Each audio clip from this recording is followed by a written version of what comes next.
Рахмат, Дастан Арсбекович. Урматтуу депутаттар, урматтуу өкмөт мүчөлөрү, урматтуу катышып отурган жерде катышуучулар. Отбек Альчевич, мен бир-эки маселени дагы тактоо иретинде сиз менен бир диалог кылайын деп атам. Жана төрага да бул маселени көтөрдү, башка депутаттар да көтөрдү. Мына Чүй областында Чүй дарыясы бар, баарыбыз билебиз.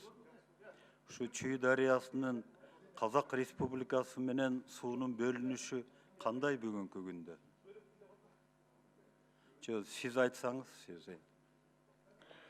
Атайын түзүлгөн келишим бар. Мен азыр айтып беришти. Соглашениянын негизинде, ошол келишим негизинде жыл сайын такталып иштелип чыгат. Келген суунун 52% бизге, 48% Казакстан тарапка жумшалат. Ошол канча жылдан бери иштеп атат ошол келишим? Мен билгенден 83-жылдан бери иштелет экен. Мына 1983 жылдан бери ошол келишим иштеп атат. Андан бери СССР деген мамлекет да жок. Казак СССР дагы башкача, Кыргыз СССР да башкача аталып калган. Муну кандай карап атасыз бүгүнкү күндө өкмөт катары? Ошол 93 чыккан кол коюлган декларацияда ушул маселелердин баары каралган экен, ошону биз признавать этебиз деп киргизген экенбиз. Ошонун негизинде бүгүнкү күнгө чейин иштеп атабыз. Бирок жыл сайын мына мен акыркысында былтыркы жылкы жолугушууда өзүбүздүн көз карашыбызды айтып келебиз. Бир топ маселелер боюнча жана айтылган эксплуатация маселеси боюнча, анан азыр айтылып аткан жана товар түрүндө сатуу маселеси боюнча дагы маселелерде. Анан эми мен айта албайм, ийгиликтер көп, жакшы деп. Маселе көп да дагы эле чечилбеген, сиз айткан. Бүгүн эми рынок заманы да, биз ошол рыноктабыз да, туурабы? Ооба. Анан эмне үчүн биз Чүй дарыясынын мындай алганда 0,5%-ын кошуна мамлекетке өткөрүп берип атабыз, суунун агымын? Мага ошол түшүнүксүз болуп атат да. Өкмөттүн барбы ушул боюнча катуу позициясы? Чүй дарыясы туура баягы биздин территориядан формировать четилип келген дарыя болуп эсептелинет. Бирок мына агып өткөн негизги биздин эки мамлекеттин ортосундагы граница так ошол Чүй дарыясынын ошу менен белгиленген да, билесиздер. Алардын дагы доводдору бар да, ошондуктан бүгүнкү күндө кайсы бир мына деңгээлде жанагы айтылган суроолорго жооп берүүчү маселелер чечилди деп айта албайбыз. Демек маселе бар да? Бар.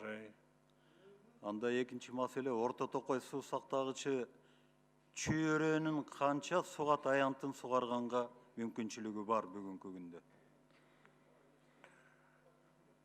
Уруксат берсеңиз, Суу чарба агенттигинин орун басары жооп берип койсун.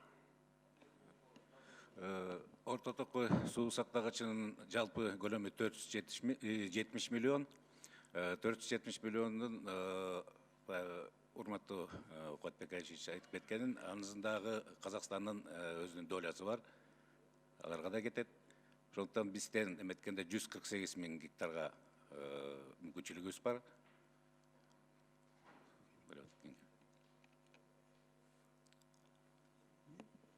148 миң гектарга? 148 миң гектарга. Анда Чүй областынан барбы бул жерде специалист? Ушу суу маселеси боюнча.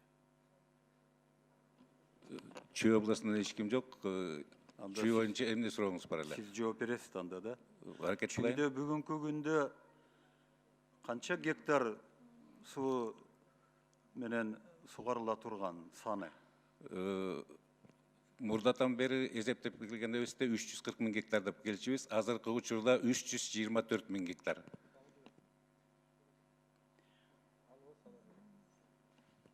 Ошондо канча процентин сугарып атабыз?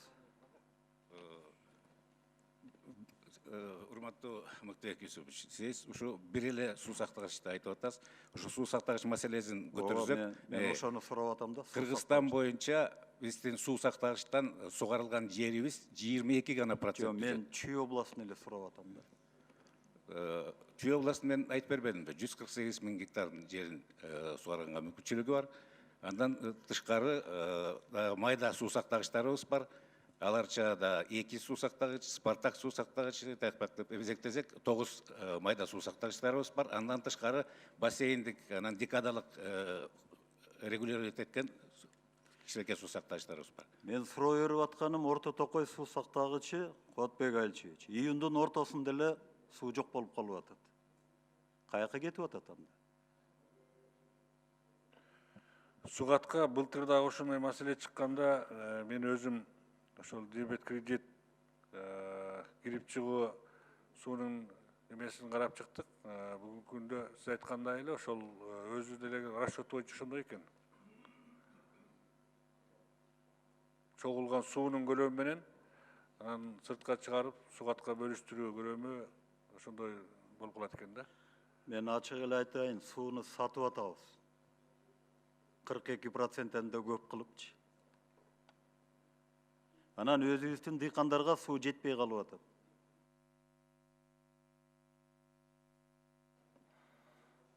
Жыйырма секунд суроо кайталанып калды. Мен мына Чүй областындагы ушу ирригация маселеси боюнча атайын 2 айдан бери даярданып келдим. Бул маселе чатак вообще. Куатбек Алчевич. Биз өзүбүздүн дыйкандарга сууну беришибиз керек да, толук көлөмдөчү. Баарын видеого да тарттыртып келдик. Мына көрөбүз, июндун аягында Орто Токойдо канча суу каларын. Андан башка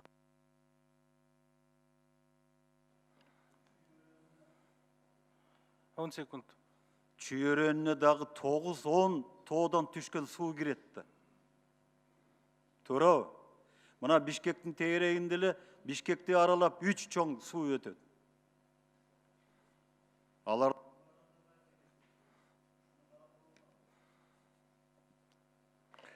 Юсупович, мен ушул маселе боюнча былтыр сугат мезгилинде жайында сиз айткан дарыялардын баарын кыдырып чыкканбыз, атайын жумушчу топ түзүп алып туруп. Ошол Орто Токойдун суусу, Кеминдин суусу, Аларчанын суусу кайда кетип атканы боюнча изилдеп чыктык.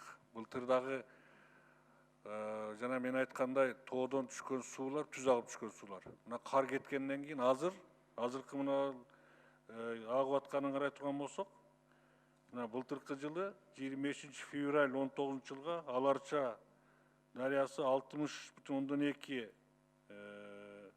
болгон экен.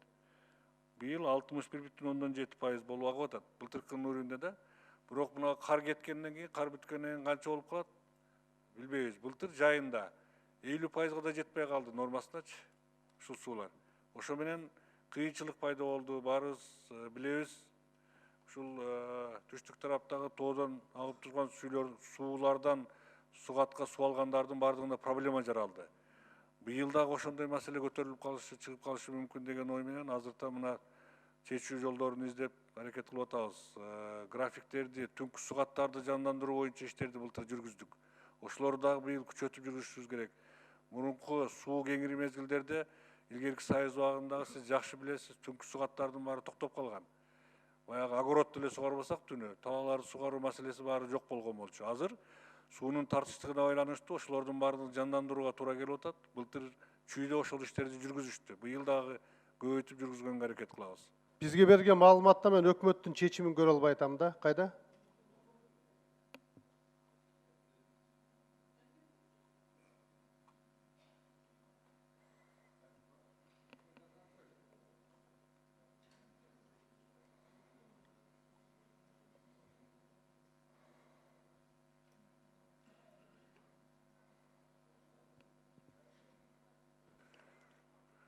Алазымович, бул маалымат чечимден мурунураак берилген экен, азыр берип койсун. Өкмөттүн чечими жок, кантип карайбыз анда бул жазылтала жумуштарын Жогорку Кеңештин жыйынында? Чечим бар, чечим чыккан. 6 февральда өкмөттүн 36 буйругу менен чечим чыккан. Анда бизге жок турбайбы? Айыл чарба министрлигинен маалымат турат, суу агенттиги менен башка жок.